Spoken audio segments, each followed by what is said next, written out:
Hello everyone, this is a breakdown between Errol Spence and Shawn Porter for the unification of the WBC title and the IBF title. Let's get straight to it. We go into the first round and there's a fill-out process. Obviously, these two men are familiar with each other because it's the first time they ever met as professionals. So the fill-out process begins with Mr. Porter doing a lot of in and out on the jab, trying to get that outside angle. Okay, we're going to take another look at the foot position as Porter takes the outside angle on Spence. And with that beautiful pendulum step that he bounces in and out, then he just comes in with an attack. Yeah. Spence is a little bit stiff and slow at this point. He has somewhat of an active guard, but not much to speak of. Look at the movement from Shawn Porter. Constant movement. Box a little bit. Yeah, Shawn's a little bit more versatile than I think people might give him credit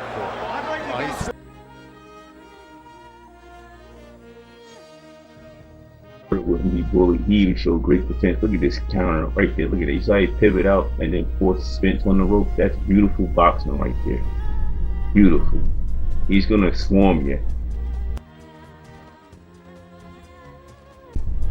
So we go to the second round where they start off with active guards and fighting for that space with their front hands to see who could take advantage of the situation better. And I believe Porter got the advantage even though it was a bit messy. You see these hesitant, jerky movements that Porter is doing?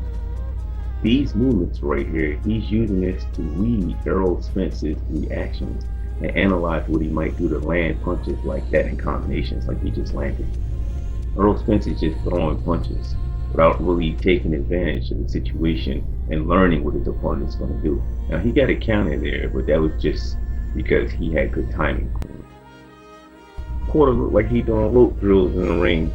I mean, as his head goes from one side of the line to the other, as he attacks Spence with a variety of combinations. Now Spence is attacking.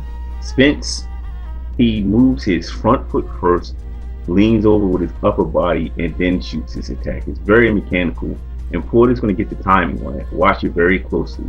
The foot moves first, then the upper body, and then he shoots out an attack. And he gets countered. Why? Because Porter read the timing. Now, he didn't land anything effective, but the point is that Porter's reading his timing.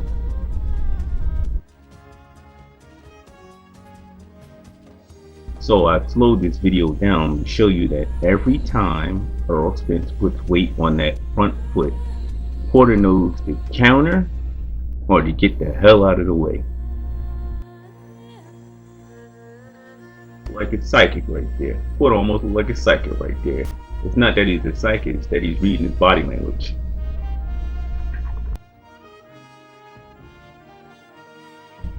Okay, I'm going to describe this next scene and break it down for y'all. Porter's going to throw a fake throwaway jab to Spence's head. Spence is going to pull back. Now, that's not the reaction that Porter may have been looking for, but still it's a reaction.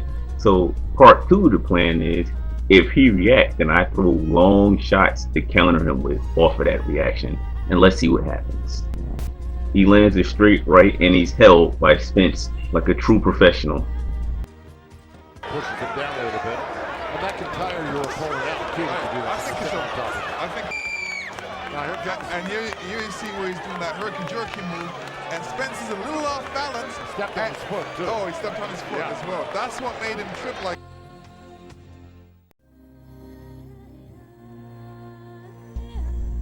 In the third round, Porter would come out trying to feint his way in until he just said to hell with it and just rushed in and became ultra aggressive. In return from Porter's actions, Spence turned up the heat and also became aggressive, and the two men began a brawler-like pace in the third round. That was a low blow right there, but also good body work. These punches are starting to stray a little low, but let me tell you, this is an incredible action fight right now. Oh, both guys landed. Yeah.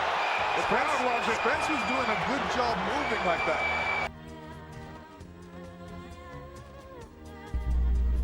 In the fourth round, Porter would start off strong and turn this into a better version of the third round with constant brawling, landing good shots. But then Errol Spence had his moments too, where he would land some jaw-breaking combinations, well, not combinations, single shots on Porter, and it was a back and forth. But if I had to pick a person, I would say that Porter got the better of the round.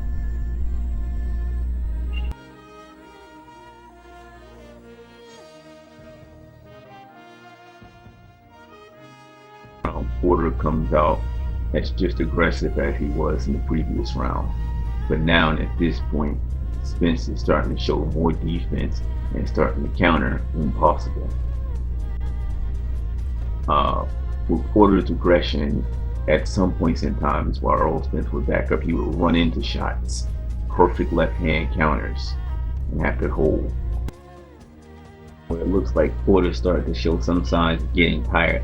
Even though he kept a Manny Pacquiao, Thomas Hearns versus Hagler pace, he still showed signs of being a human and would still push the pace by jumping in on Spence on the rope. In the sixth round, Spence would come out aggressive, forcing Porter to the ropes and landing numerous shots to the body and some to the head to slow down Porter, who was already showing signs of being tired. In this round, you saw the pace of the fight start to slow. Also, Spence became more aggressive, using his jab and range and counters to control the smaller man, which would be Porter. Porter would have his moments, but in my opinion, Spence had more. In the beginning of the seventh round, Errol Spence was dominating, using a stiff jab and using his range against the shorter man, Shawn Porter. Look at this one right here. Watch this. What? Took him off balance. Nice stiff jab. But throughout the rest of the round, Porter's will to win with his high work rate, that pace like a Chavez, would wear him down. He's like the Black Pacquiao.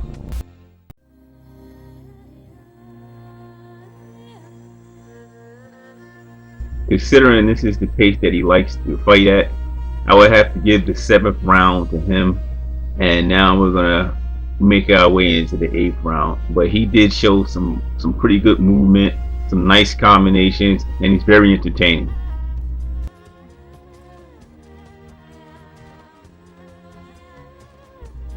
As we go into the eighth round, Porter would come out more aggressive with his jab, but Spence was waiting for him to counter him over that same jab and to counter his action by forcing him backwards. But Porter wouldn't take that. He would step up the pace with his aggression, wagging that giant head of his from left to right while trying to back Spence up to land something effective, and Spence would use his range and defensive abilities to try to get away, all the while dropping off a little something for Porter to remember him by.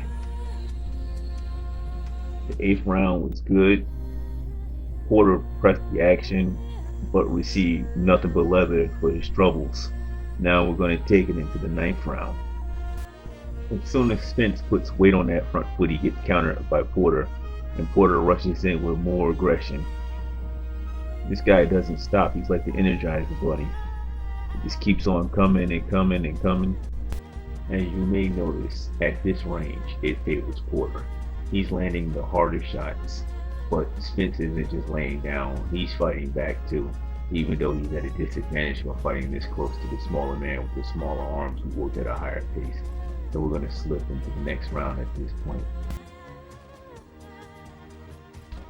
In the 10th round, the tit-for-tat continued as Porter would pressure and be hit back by Spence. But Spence would have to change the game up because Porter wouldn't stop, so he started hitting him with hard body shots repeatedly.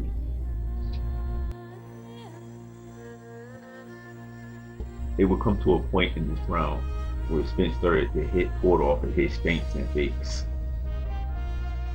Porter was slowing down just enough that way he could be timed by Spence and receive a serious shot for all of his troubles. Final seconds, round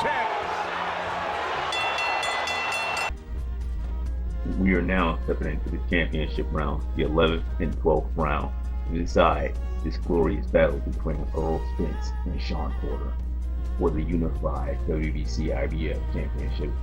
Porter comes out with a great jab, bringing it to Spence. Well, jab by Porter.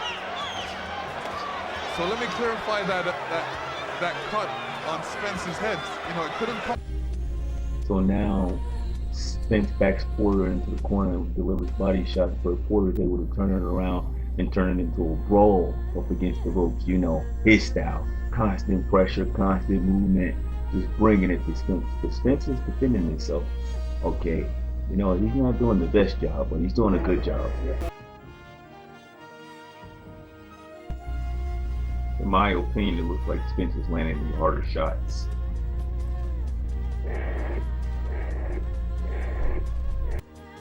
Suddenly and shockingly, Spence would land a left hook in a flash of light, taking away Porter's chances of winning the fight.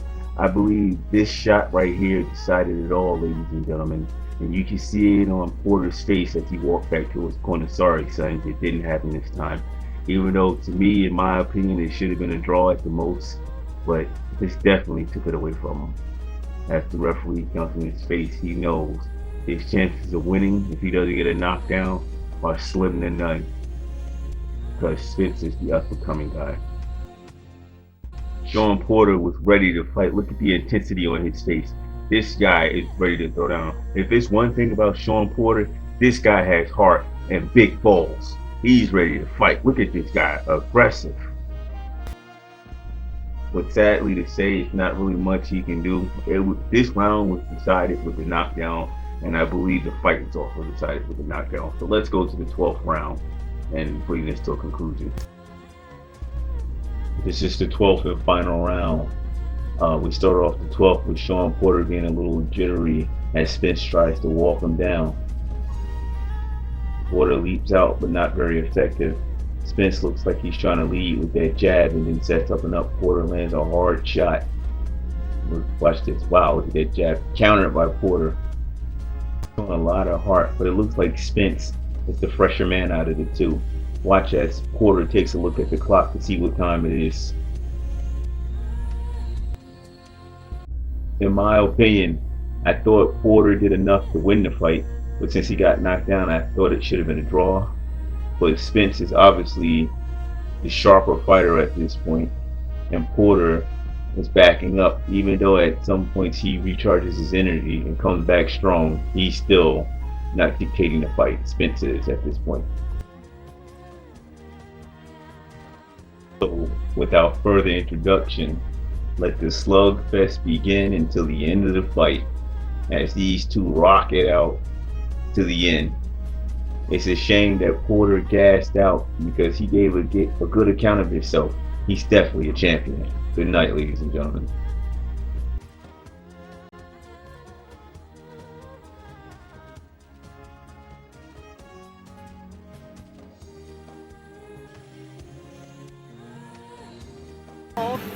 Spence 44%, Porter 26%.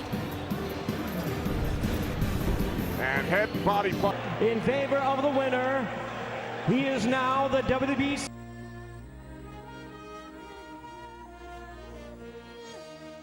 He is the WBC and IBF World Welterweight. YouTubers, if you like my content, hit the like button. And don't forget to subscribe. That way I can keep on bringing you more content. Have a nice night.